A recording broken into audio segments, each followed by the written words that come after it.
Well,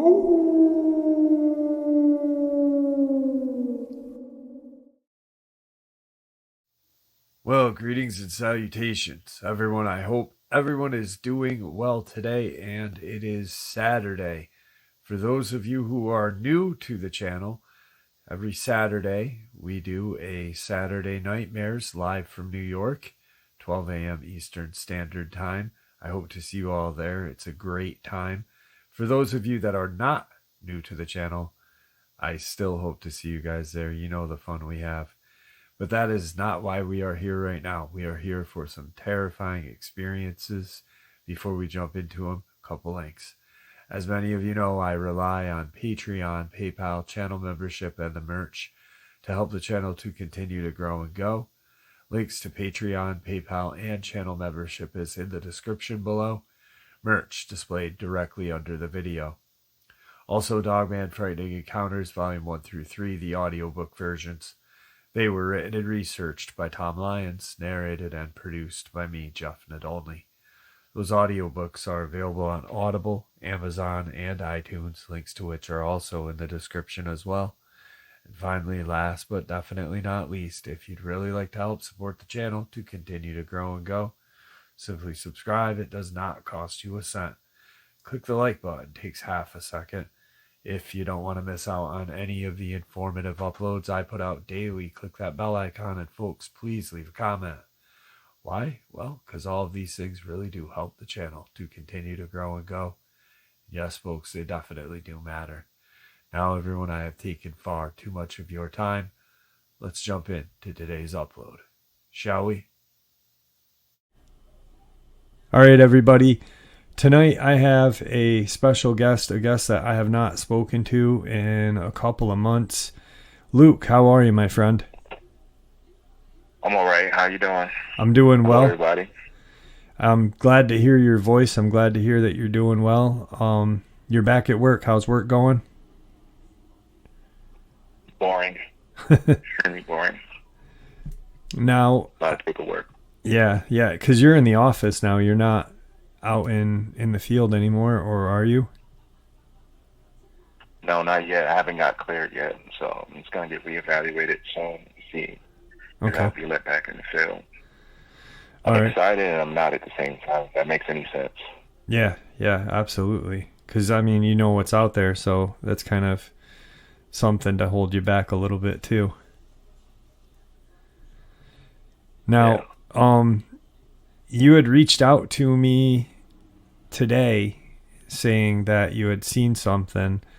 I guess I'll just give you the mic and let you share what you saw and what your conclusion of everything was. Yeah, I was on my way to work the other day, and as I was driving on, what was that? I think it was Route 450, one of those. I was about maybe give or take 15 minutes on the road, and I happen to look over to my right. I see something dash past the passenger side and cross in front of my car as I was going around a bend, doing like about 25, 30 miles an hour to take the bend, the corner and stuff like that. So when I took a quick glimpse at it, I thought it was just a regular like human being on, I don't know, on drugs or something like that. So I had paused for a second to see if I could still see the person. So once the person, or whatever the hell it was, got past my vehicle, it dropped down on all fours and took off in the brush. So on my way to work, that left me baffled. I was thinking about it all day. So when I did get home, which was last night, I caught one of your videos, and so happened like what you was talking about. I think it was either one of those feral people or crawlers. Like the description of it seemed similar to what I thought I possibly saw. So I figured that I'd give you a call. Like, yo, I just seen the strangest stuff. Yeah. What was it? Here we are. Did it look naked, or did it? What? How? It was naked. It was naked, pale skin. The eyes, like for a human, the eyes wasn't where it should be. Okay. It was like it was almost like a lot lower. Like the face was scrunched in. Okay. So, Okay. At least from the side profile that I was able to see. So it was but it was bipedal. extremely pale. Was it It was bipedal when you? bipedal. It was bipedal when it crossed when it came from the right side of my vehicle across to the left in the front, and once it got past my vehicle, it dropped on all fours and took off into the nearby brush. Okay. Now, when it took off, how did it look like it It naturally? looked natural. Yeah, yeah. It looked like it looked like it was naturally a quadruped. Okay. Really quick. I mean, obviously it was probably faster than it Yeah, was. it was very quick. Okay. Wow, that's It was very quick. When it was running on, it looked uncomfortable running on 2 feet, on 2 legs. okay. Like it was almost like a struggle, but it could do it. Right. Yeah. So Dense woods on both sides, or what kind of territory? What kind of area are we talking? Dense woods on both sides, or houses? no, it's no dense woods. If you go like it's woods, but it's not dense. After it's maybe a few hundred yards of woods, and then it's an open clearing on the other side. Okay. Okay. And then, So there's houses in the a few area. miles down is then when you. I'm sorry. There's I'm sorry. houses. There's houses in the area as well, or A few miles down, yes, you eventually run into structures like that. okay. Okay. That's crazy. Is there any like water sources, caves that you know of? I know that you're new to the area. Yes. There's the area that it went, maybe about like half a mile in that direction. There's a lake or some sort. I know there's a water system over there. Okay. Okay. So That's crazy. That is crazy. The yeah, there is as far as caves, there are a lot of caves in my area. When I was on the field, I never went into the caves though, but I saw quite a few cave systems. Maybe about a few months ago, I think I saw at least maybe four. And it was in like it formed like a triangle almost. From the cave systems were at least about, give or take, a few hundred yards apart. okay. So Yeah, that's I don't know what's in there. I don't know if it's a den for coyotes, black bears, walking wolves. And I learned my lesson for the last time I went up to one of those cave-like systems, or a den, as you will. So yeah, I didn't want my scent anywhere near it if it could pick up my scent. So most but definitely. I did notice it from a good enough distance. Yeah, most definitely. Yeah, it's pretty crazy. I like you and I were talking prior, and I really, now that I think about these crawlers and whatnot, they seem to, there's not a lot of encounters there. I mean, there's encounters with them, but there's not so much like Bigfoot or Dogman, and I don't think we hear about them attacking people, because I think if they do attack, I think they really put all their effort into the kill and take down, drag into a cave, and that person's never seen again. So I really think a lot of like in Virginia and Yes, stuff. I do agree to that too. But there's a caveat to that as well. I actually read a lot of reports of people getting attacked by other people, but the people seemed like abnormally strong, but they were able to get away from them. So for the ones that do not talk about it, that they pretty much probably are deceased. But for the ones that do talk about it, the law enforcement chalks it up to a crazy person. Okay. So you can actually pull up the report. Really, you see there's a lot of people. Someone's like, "Oh, he's strong. He was like on meth or something." Right. I don't know how he's strong. It's like, so like I've read like a few cases, but I never tied it to crawlers or feral people. I just recently started hearing that on your channel, and so which actually caused me to think back, like, yo, all these cases, could this be that this is what are attacking certain people?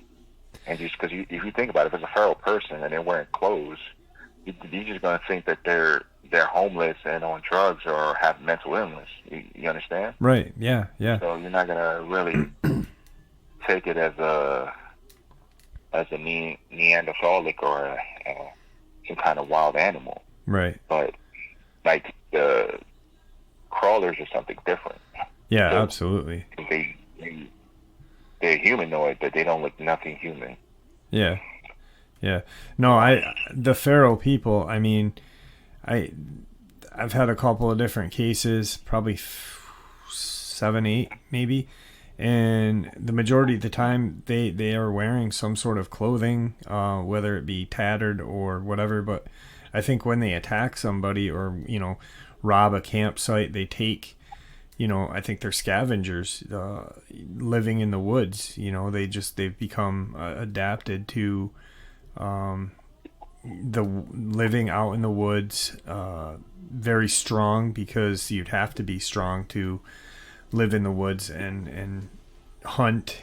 You don't hear too often that they have weapons like guns or anything. They usually have like, a stick or spear or some crap like that.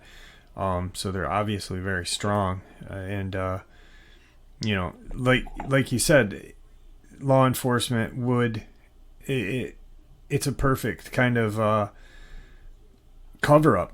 Either this person was drug addicted or on meth, because obviously people on meth, in the news you hear about how strong they are, or they may be mentally challenged, and a lot of handicapped people who are mentally challenged. I don't know if that's the politically correct word or not, but are very strong. I worked at a house ARC, and we had probably 10 mentally challenged handicapped men there, and they were abnormally strong. So that's a perfect cover up for law enforcement. Hey, this guy was attacked by a person who escaped from an asylum, or a meth head. So yeah, it's pretty crazy. You'd said something. Yeah. You'd said something to me earlier about your friend or something, seeing something weird out in the woods, or he was on a motorcycle or something. You want to share that? Yeah. So I overheard one of my friends talking to another guy and stuff, and he was on his way home from work. He takes this. He didn't. I didn't ask him the particular road, but I think I know the road that he's talking about. So he usually takes this road, like religiously for like about a year with no issues. Usually leaves work like around 7-ish, almost 8 o'clock. On this day, he left it a little later. He left work at 9 o'clock. So he was on his motorcycle. So he takes this road that he's been taking for like about months, or about a year now, and stuff like that. So he sees something coming from the brush. So at first he thought it was probably like a bears or whatever. So he didn't really think nothing of it. So out of his peripheral, he catch something like comes out the brush, and he said it looked like a bear that was chasing him. And he said it caught up to him. He was doing about like maybe 30 or 40 miles per hour on the road, and it was keeping pace with him for about at least a minute. And so he had to go up to like at least about, I think, 65, 70 for him to lose it. And then it ran back off in the brush. So I asked him a question: did it ever stand up? Or he was like, no, it was on all fours the whole time. So I can't chalk it up to any one of these walking wolves or a Bigfoot, or I can't say what it was. Right. But that's not a natural thing for an animal to do that. Yeah, So, you wouldn't think a bear would just, dude on a motorcycle's coming down the road, would just come out of the woods and chase someone, on the road. That's very strange too, yeah, and that's very highly unlikely. The only time that would ever happen, if a bear were to chase somebody on a bike or a motorcycle, is if it knows it has the clear advantage and if it's extremely hungry. So it'll try to parallel from hit it, try to T-bone it. Yeah. That's the only way. But he said it was coming from the back. But they are fast. Bears are extremely fast. Yeah. To get chased, they're not going to get chased for that period of time. So. Yeah, they are quick. Yeah. But that's very strange, you know. And like you said, you can't declare what it is, because you just got to leave it at that. I don't know what it was. It was definitely a strange experience. Yeah. So you've had no experiences with any walking wolves, nothing of that. So that's good. Now, the Bigfoot community. The thing is, I'm starting to see a whole bunch of different. I'm sorry. Yeah, go ahead. Yeah, no, the Bigfoot area. Or I was going to ask you, you know, what, because you had mentioned you had started seeing some things. So, what are you seeing? I remember a little while back. Remember I told you that I found a park to take the kids to, mm-hmm. and not too far from my house. So, as I personally went in the park because I don't want to go to a park, and it's a dangerous park, if you know what I mean. So, I went to the park looking for like tell signs of any one of these walking wolves and things like that. I look for certain odors, airs, tree marking, because they do mark their territory. You just need to know where to look. So I didn't find any of that in the area, but what I did find was cases of Bigfoots in the area. So what I did was I did leave the area because I'm in their territory and I don't have nothing to give. So what I decided to do, I used to bring like a basket full of fruits, different kind of fruits, and I would just leave it in the area. And they would take it. So I actually was able to see like one of the Bigfoots. And I think it was like that, maybe 6.5, 7 foot tall. It wasn't that big though, but I've seen it in the distance, hiding behind a tree. So I've been doing this for like months. Just like every couple of days, I'll bring fruits. I'll leave it there, and he'll take it. So remember that time I forgot where I was headed towards, but I got into an accident, and my car had went over the side of the ditch, mm-hmm. and I was actually I think I was knocked out temporarily. So when I did come to, my car was back on the road. So yeah. Didn't you see the Bigfoot prior or something? I'm sorry. Prior to my accident. Yeah. It wasn't like, because that's how you kind of put two and two together. The area that I drive by. Yeah. Like I drive by the park. Okay. So there won't be nothing for it to know or see my vehicle, because I'm pretty sure it saw my vehicle, and maybe it's around the time, because I did drive by the area around the time I usually leave the baskets. I don't know if it was waiting for a basket and it happens to see me. I'm not sure 100% though. But from the vantage point of where it was at, it could see pretty much the main road and everything, because it has a high vantage point. So I'm pretty sure it saw what happened or heard what happened, because they have very, very good hearing. So they probably heard the crash, and because they're curious creatures, they're getting to investigate, and it's like, oh, it's probably the guy that gives me my food. No wonder why he ain't bringing me no food. He's over here sleeping. Let me wake him up. Yeah, it's crazy. So, you know, when you shared that with me the first time, I was like, wow, that's really insane.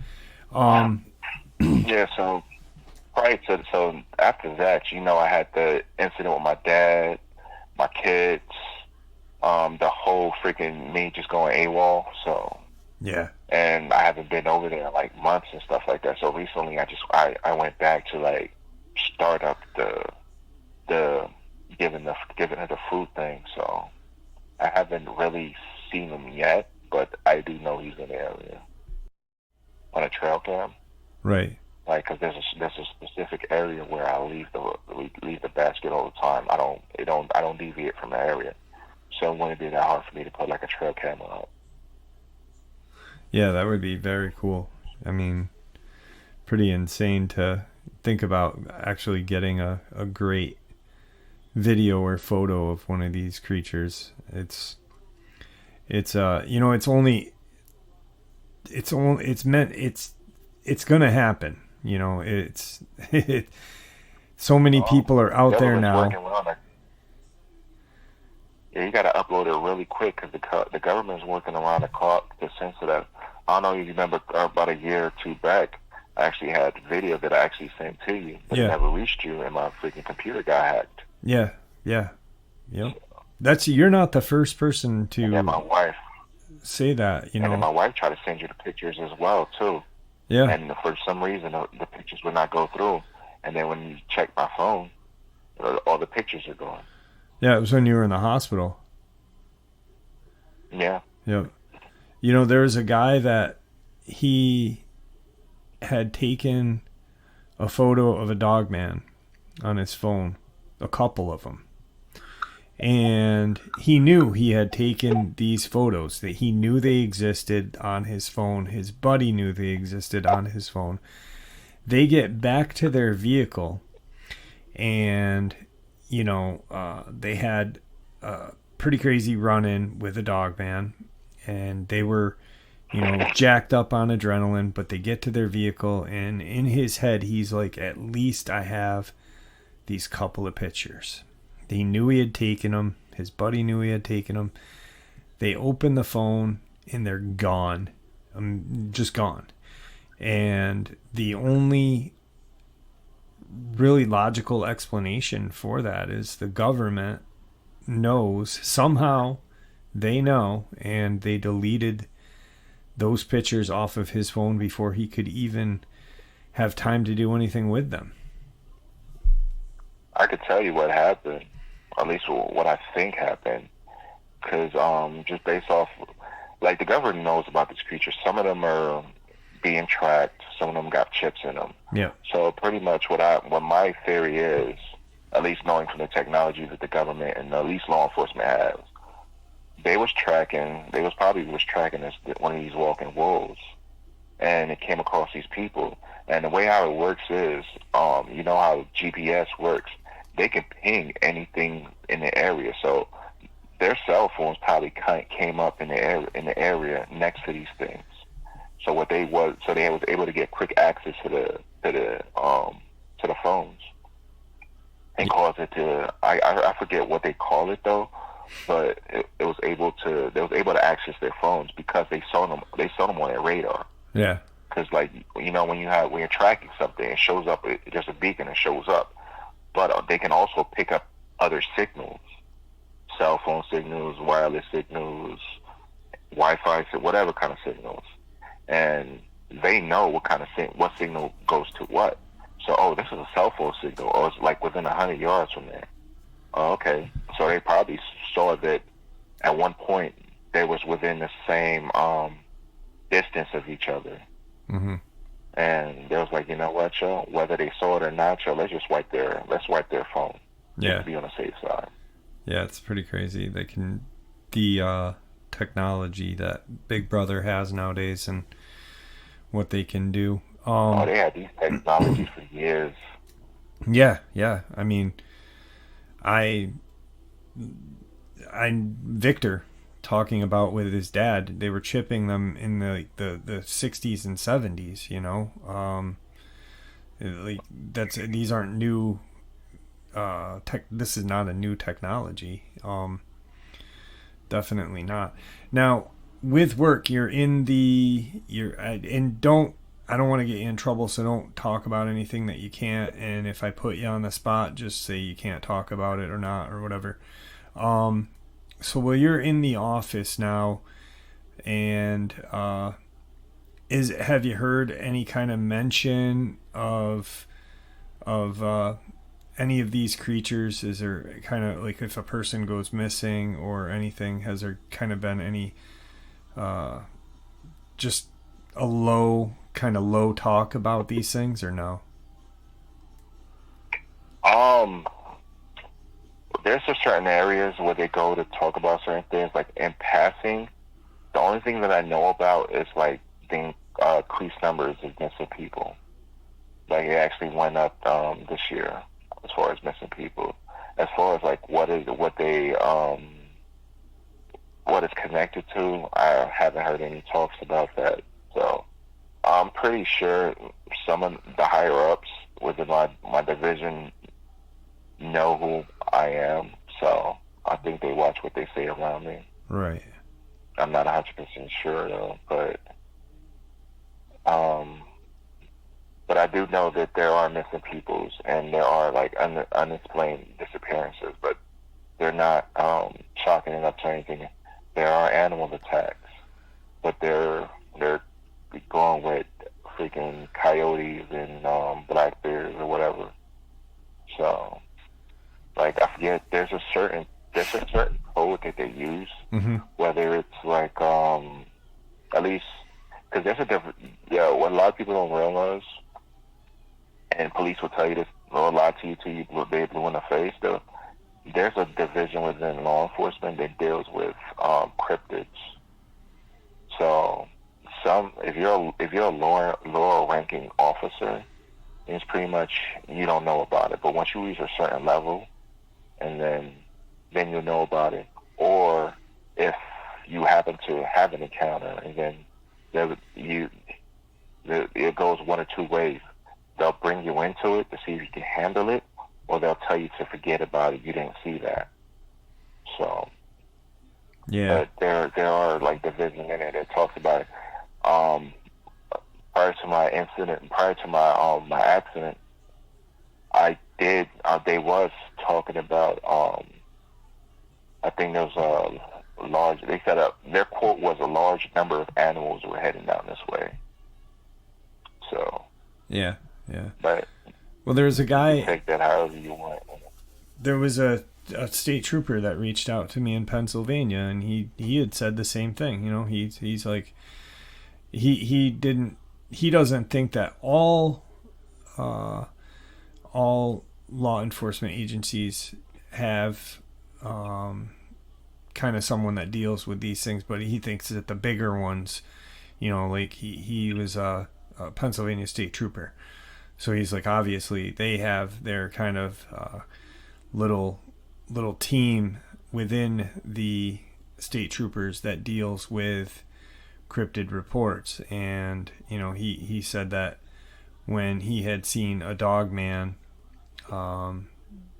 prior to him even getting back to the station where he was out of, he was met, you know, he was called and told to be, you know, at a certain location. His supervisor was there, and two of these kind of agents that work within the department, you know, and told him to just keep his mouth shut about it or write it up as a bear.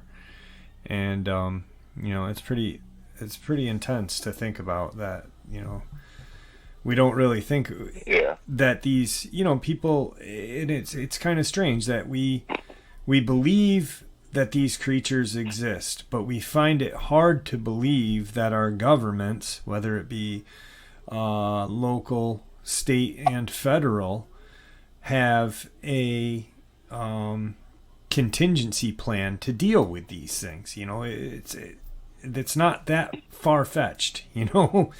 If you know, just because they don't acknowledge that they exist. Yeah. Just because they don't acknowledge that they exist doesn't mean they don't know they exist. Yeah. It's pretty funny how people just only view something one way. How, you know, we're the ones that believe in these. The law enforcement can't have something that deals with these. Well, why wouldn't they? So it's pretty interesting. Now, you're going to be probably, well, winter's coming, fall, winter. So you'll probably be going out in the field in spring and summer. You're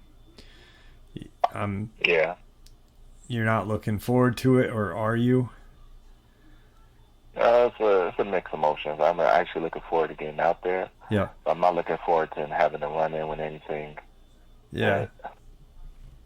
Runs faster than me. Let's just put it like that. Yeah, definitely not. You know, that Goatman experience that you had was probably one of the. I mean, your Walking Wolf experiences are just horrendous. I cannot imagine. You know, especially the one that was in your home when your wife and kids were out while you were living in Taylor, Mississippi. Yeah, I had that feeling. You know, and your dad. I had that feeling. Yeah. That feeling was so strong. Like, yo, I need to send my family away. I need to. Yeah. Because, yo, I just kept thinking, like, what if they was here? Because when you come up my stairs, the first room you see are my kids' room. They would have got to my kids before it ever reached my room. Yeah. So, and they sleep with their door open. So I'm just so grateful that, like, God told me to send your kids away, send your family away. Yeah. Yeah. But I never thought that it would get so bold for it to come into my house, come into my room. Yeah. And like, it was teasing me because I was asleep. I knew that I could sense, the amount of fear and danger that I felt.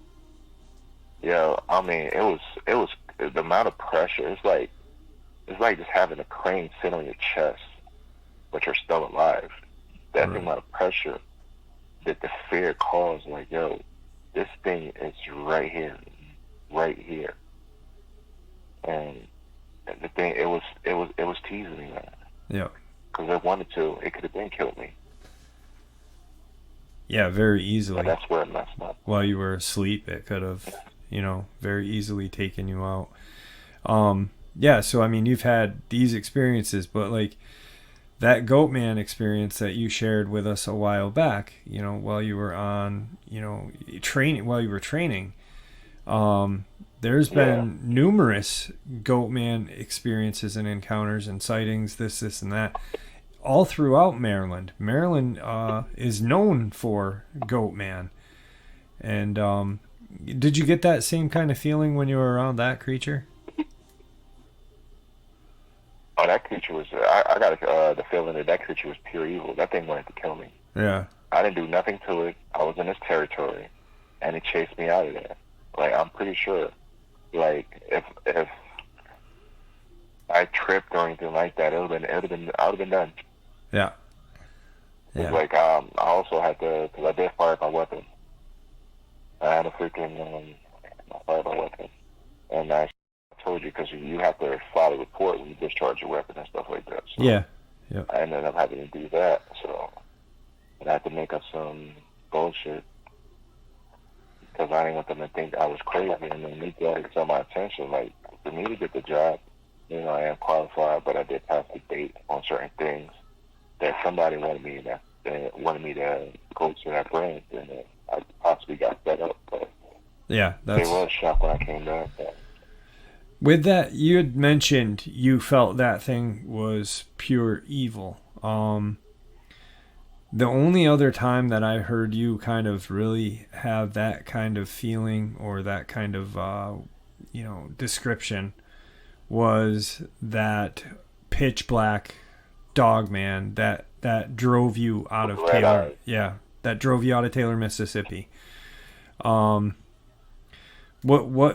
was the feeling about the same, or was the feeling worse with which? Nowhere close. To tell you the truth, I'll deal with another Goatman than I would ever deal with that thing, because the difference between that and the Goatman, I looked in its eyes, and it has human intelligence. Yeah. It has. I got the feeling that it's been around for a very long time, and then because it's able. I don't know what the situation is with it, where the hell it is right now. It's able to control a large amount of them walking wolves, a large amount. And for something to be able to do that, the intelligence has to be on a whole higher level. Mm-hmm. And the way it orchestrates, it's insane, man. It's insane. Like, there was nothing I could do to it. Yeah, I mean, I'm like, you got bigger gun. I was going to need a bigger gun. Yeah. Like, no matter what I had on me, and I had some pretty. You had some heat with you that day. Decent-sized weapons. Yeah. Huh? I said you had some heat with you that day, actually. Yeah. Especially that. Yeah, I wasn't going when your wife was broke down. That experience was just. I don't remember what I took, but I took one of my biggest guns there. Yeah. And then, it set a trap. It was my thing is, I believe it was watching my wife on her way to work, and then because you remember the situation that I've been through, because I end up killing one of their own. And so I'm thinking the one that I killed was part of the pack. So Right. it's watching my wife. It oh man. Whew. Yeah. That call, bro. That call. And then I'm like, and I was still injured, man. I didn't even fully recover. No. I was still injured, and I'm like, and I'm taking I don't remember which one I took, but I took the most powerful caliber that I had, and I looked at like, yo, like, this is not gonna do anything. Yeah. It's just gonna piss it off. Speaking of, this thing was fat. yeah, and I'm glad that you got away from, I as much as as Taylor, Mississippi, the property in Taylor, Mississippi was in your family for 5 generations, including your kids. I'm glad that your family is safe. Speaking of people recovering, how's your dad doing? How is he? Is he? He's pretty good. He's pretty good. He's up and mobile. He actually said that he's ready to do the interview. So All I'm right. actually gonna talk to him and see what's gonna be a good time for him. Yeah. Anytime. So, I'm ready whenever he is. I think it'd be good to have you there with him. That way you can help him navigate, and if he does get upset or whatever with feelings or whatever. I'm glad that he's doing better though. Does he have any kind of PTSD from that experience or no? He doesn't. No. You gotta think about it. He deals with it in his own way, Yeah. but he's not new to these creatures at all. He's been seeing these creatures for years. Yeah, I mean, this is the guy that saved you while he was in his underwear on a 4-wheeler with his, So I mean, but yeah, I know you got out of work just a little while ago, and I appreciate you coming and talking to me and sharing these experiences with us about this crawler thing. I don't want to take too much of your time, but I do want to talk to you privately after. So don't hang up.